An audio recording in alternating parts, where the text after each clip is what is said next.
Welcome everybody. Thanks for coming out on this fall night. Hope you enjoyed last spring on Saturday. We're here tonight. I'm John Atkins, the city manager. Steve Donovan is a financial consultant who works for the city. Mark Howard is our public works director. And before we get rolling on tonight's presentation, I want to acknowledge that we have some members of our city council here tonight. Jim Needham, would you stand and say hi, Jim? Hi, Jim.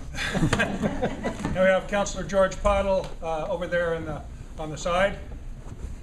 And Councilor Jimmy Thompson is back in the audience somewhere. Here he is, right up front. Okay, and Steve Clark, Councilor Clark. We appreciate you all coming out tonight. The reason for our meeting is to try to describe to you an idea that the staff has come up with to try to do virtually, well, it doesn't include 7th Street, but 3rd, 4th, 5th, 6th, and Stowers, to grind out the street, to grind out the pavement, put down a new base, fix the drainage, and repave all the streets all in one swoop. Now the city of Molalla doesn't have the money to do all of that on the city's nickel. So what we're going to propose to you tonight is an idea of how we could finance that project over time and pay it off over 20 years. And in order to pull that off, we first want to explain to you what the idea, how it works. And tonight's meeting is basically to take your temperature. If more than 51% of the property owners in Sunrise Acres don't think this is a good idea and don't want to do it, it doesn't get done. That's just how it is. We have to have a majority of the folks willing to step up and say, yeah, we're willing to sign up and have this happen. This is something that's happened in lots of other cities around Oregon. They're called local improvement districts, and Steve is going to give you a quick flying local improvement district 101 course here for the next about 5 minutes or so. All you have to do is just push the down arrow key, or you can use the left mouse button. Thanks, John. Like he said, local improvement districts are a mechanism established by Oregon statute. It's used all over the state, frankly, all over the nation in one form or another by states. What it means, in essence, is a group of property owners, such as yourselves, band together. You will petition, if you so choose, the city council to form this district, which will be a legal boundary sort of situation. And you will agree to assess yourselves for the cost of the improvements.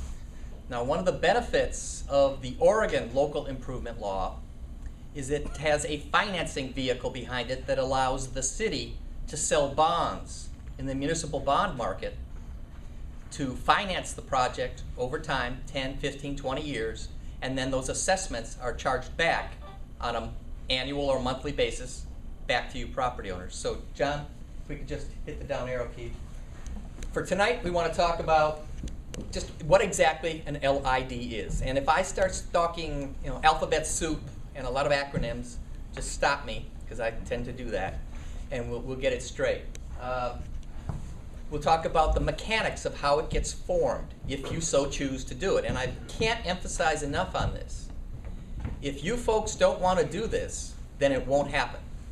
This is not a forced situation or anything like that. This has got to be based on your initiative to petition the city council. And then, of course, that other thing, how much is it going to cost? And we've got some numbers to show you tonight so that we can tell you how bad is. And then we'll talk about exactly how the linkage between the cost of building the streets and how it gets brought back to each one of you. And then finally, Mark will be here to help us talk about how long will this take. Go ahead, John. If you want, we can make that font smaller. Bottom line is, an LID is as I said, a statutory vehicle set up by the Oregon legislature. It's been on the books, I think, for over 100 years. I've done local improvement districts in Oregon for water, sewer, streets, and stormwater. And I think one of the most common ones is for sewers. Streets is right there next to it. And then the real important thing on the requirements, we talked about this. 51%, or at least 50% of the property owners in the defined district have to agree via petition to go forward with this. Now, once the petition gets to the city council, there's something called a remonstrance period, which is also by statute. What that simply means is the council's going to take a breath and they're going to say, okay, we had 50% of the property owners in this district say they want to go with this. Is there anybody out there who doesn't want this to happen? And the bar for that not to happen is 66% of the property owners in the district. If they come back to the council via petition and say, we don't want to do this, the council cannot go forward. It's by statute. The project dies. It can come back at another date to be repetitioned. So there is this linkage in there of 50% bringing it forward, 66% voting it down. So there's always an opportunity to remonstrate against the project. Why use an LID? In a perfect world, Jim Needham would write a check for this and call it a day. But the problem is, as John pointed out, the city simply doesn't have the money to get all of this project done at once. And a project such as this, where you're going to do 3rd, 4th, 5th, 6th, and Stowers, you want to do it in one fell swoop.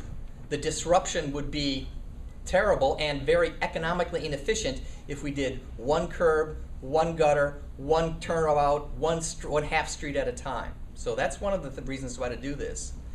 And then the other benefit of this is, under the city's authority, if you choose to go forward, they will be your general contractor. They will do the design, they will let the job, they will get the construction financing during the project.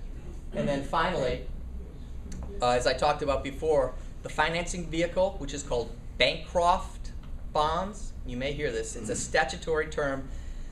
A senator long ago in the Oregon legislature came up with this idea of, when you band together, we set up a financing vehicle where it allows the city to issue the bonds rather than you having to become the bankers yourselves.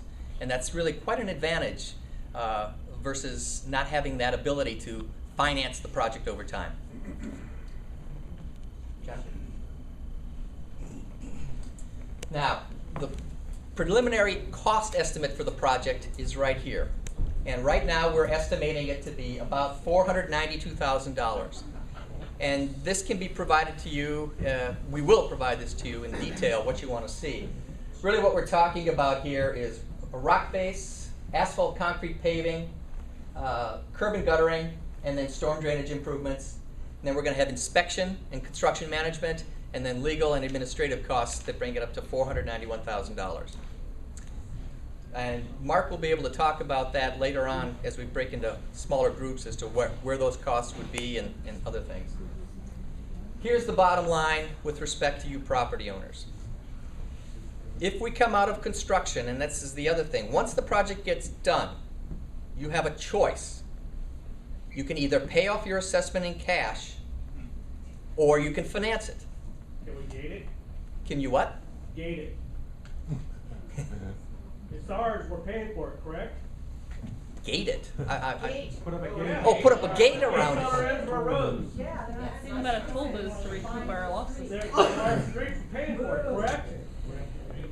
No, what will happen is when the project is complete, the street will be dedicated back to the city for future maintenance. So that project will be back on the city's. The city's now.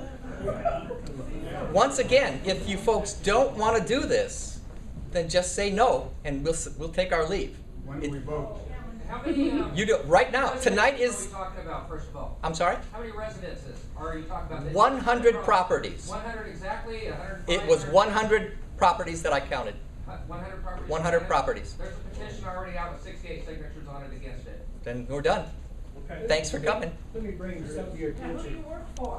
Excuse me. I work for the. I work for the city. Are you a private consultant? Yes, I So am. you're paid by the hour. How much are you paid to do this? I'm paid $130 an hour. And how many hours did you put in so far?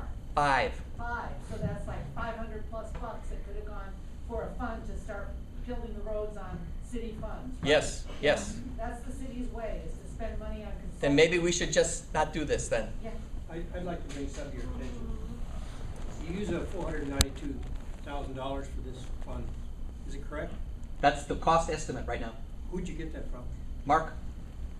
Okay, I don't think you're aware of Phase 3 on Fifth Street. Fifth Street has a 60-foot right-of-way. It is to be completely gutted, 3 foot of rock brought up and repaved to semi-standards. The city sold the state this a long time ago. They wanted the bypass opened up around Matthias, around the Logan Road. The state come back and said, we know you need a bypass from downtown because there's no way to get around that streets downtown without having a way to go around. So the state come back and said, we will open Fifth Street and we'll give you $575,000 to do it with. The $575,000 that the city used to open Fifth Street is identical to the distance you're asking us to pay for with $492,000 just on one street. Fifth Street is a 60-foot right-of-way. It is designed to handle semis. That's why you find a no truck sign on Fifth Street down to Stowers. From there on, it has 3 foot, 4 inches of asphalt. That's designed to handle semis. They never did finish that up, so you're asking us to bring it back to standards. That is a standard for Fifth Street. That alone will be more than what you tell us the entire project would cost. So I think you better go back and reevaluate what your cost is before you bring a lowball to us to try to sell us on a project that we're paying for. Well, it sounds like this project's dead in the water, so let's not even do it.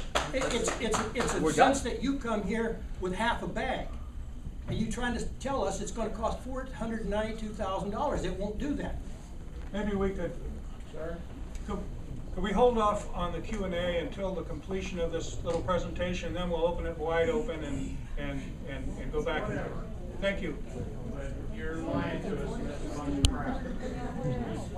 Go ahead. Okay, once again, based on the cost estimate that we've got from the city's public works director, and if the project were completed as stated, the average assessment for those 100 properties that we've identified that could go into this district would be about $4,100 if you wanted to pay it immediately upon time of assessment.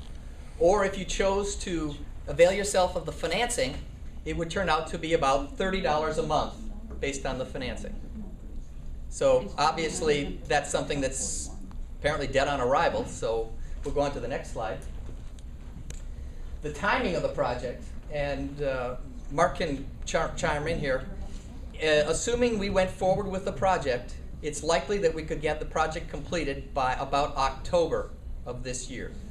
And then by November we would sell bonds, and then assessments would start going probably January of 2012.